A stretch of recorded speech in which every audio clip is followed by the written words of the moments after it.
Midnight Head.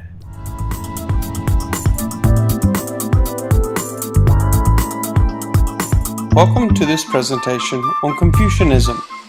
This video is a part of the course for the University of Mississippi High School and its Survey of World Religions course.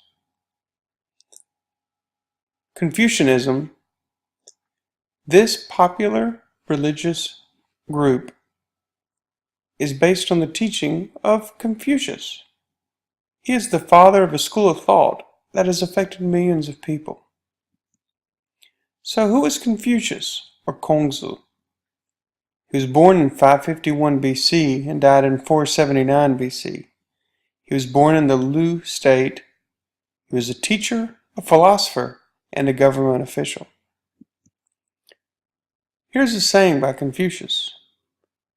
Do not do to others what you would have them not do to you. Many of us are familiar with the Golden Rule, and this is basically the Golden Rule by Confucius. If you notice, it is in the negative, so rather than do unto others as you would have them do to you, it is do not do to others what you would have them not do to you. Confucius emphasized 5 relationships: the father to his son, the younger brother to the elder brother, the husband to the wife, friend to a friend, and the ruler to the subject. So the rise, flight, and return of Kongzi. It is a hard knock life for philosophers. So Confucius' life. Although many people follow his teachings today, he generated quite an opposition. He taught his way was better. It's a way of peace and harmony, and not one of corruption. Well, this perturbed a few leaders that eventually wanted him gone. I guess you could say during Confucius' time and our time is no different. If a leader is, corrupt or not the best, they don't ever want to do better. They just want to get rid of the people who say they need to do better. Confucius did not receive a royal appointment, and as a result, it did not allow his teachings to achieve notoriety during his own lifetime. The Analects are a compilation of Confucius' teachings. These were written down by his followers in the later years of his life. Confucius says, our culture has reduced many of his wise sayings to a fortune cookie, but his sayings helped give instruction and guidance to a society that needed them direly. The Analects gave instructions for all tiers of society, but most of the instructions dealt with how a just ruler should rule his subjects. So the rise and fall and rise and fall and rise and fall of Confucianism. Confucianism grew during his lifetime. He did not want to be seen as a wise man, but years after his death, ritual sacrifice became associated with him and his teachings. In other words, his teachings morphed into a religion or into a religious ritual. Confucianism dwindled during the Han Dynasty. The Han Dynasty used his teachings as part of the curriculum, and it basically served as sort of a civil service exam. I tell you what, if you want to kill people's interest in something, make it a standardized test, right? And that's kind of what happened.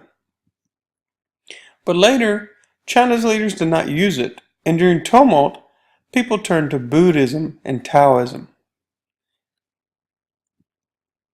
During the Tang Dynasty, however, Confucianism rose up and it became part of the government. Here's the changing face of Confucianism. Confucianism evolved from a system of rules for government, and now some current adherents of Confucianism follow a neo-Confucianism. This neo-Confucianism is an amalgamation of Confucianist thought, Buddhism, and Taoism. It's sort of like they all got blended together. In addition to the elements of Buddhism and Taoism, The neo-Confucianism deals with more than just the here and now of leadership and relationships, but delves into more abstract beliefs. Hey, wait a minute. So is it or is it not? Confucianism is a religion to some. To others, it's just a system of rules on how to live in harmony with others. This system of rules, well, it emphasizes harmony.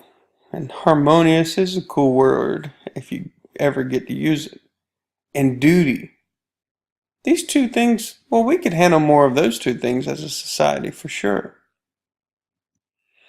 For others, especially those who follow neo-Confucianism, it's not just a cold system of rules and regulations that teach us what to do and when to do it, but it's a way of life that teaches both physical and metaphysical. So here are some major figures that followed the original major figure, right? So Confucius and his teachings have been interpreted differently and or added to by different individuals. Here is the short list. Mencius. He is the leader of a Confucian school of thought that held that people are naturally good and that they have within them the ability to see what is right and wrong. And this ability to see what is right and wrong, this naturally good part of them, well, that is going to affect their decisions. Zunzi. He is a leader of another school of thought. They taught that people are inherently evil and can develop the right virtue through ritual. As you can see, it's pretty obvious his teachings are going to conflict with Mencius. Chu Shi. This very important thinker of neo-Confucianism, he's one that became a part of all things through moral development in harmony with the exterior world. And Xiong Shi Li. This person helped revive Confucianism after Confucianism was pushed to the side after China moved from dynasties to chairmen. In other words, China became communist. And if you know much about communism, religion and communism kind of don't go together very well. And this is after that transition. Xiong taught Confucianism as something the whole world should emulate, a system of harmony and peace.